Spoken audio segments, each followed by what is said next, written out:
you overstimulating your dog? More exercise isn't always the answer.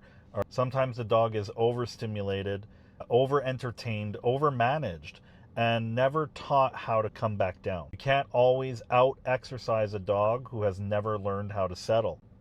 Those sayings are there for a reason, don't get me wrong.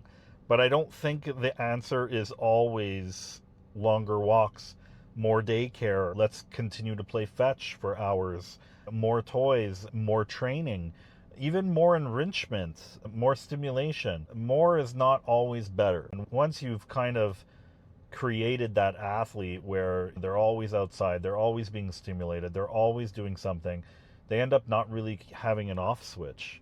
And this just makes the behavior worse over time.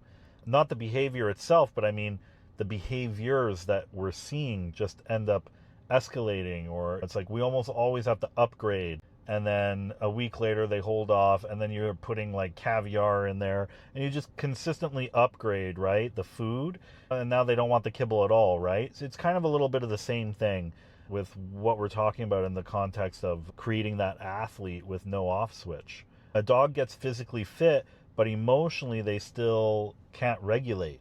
One of the most important ways that we work on regulating is by really getting our dog to teach them that skill to do nothing, right? To settle.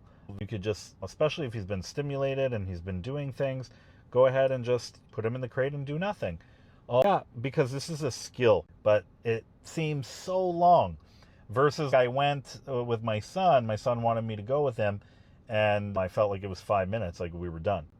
And so that is a skill. It is a skill about learning, about maturity. All of those things are connected together. So it's normal that if it's not practiced, they are going to whine and cry about it.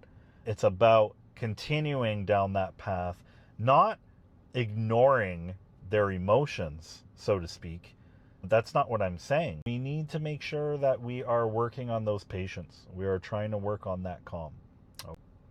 But you have to understand that sometimes it's the overstimulation that causes this. Now the dogs are always overstimulated. But if the dog never practices nothing, they never learn nothing. So you see, the dog never turns off.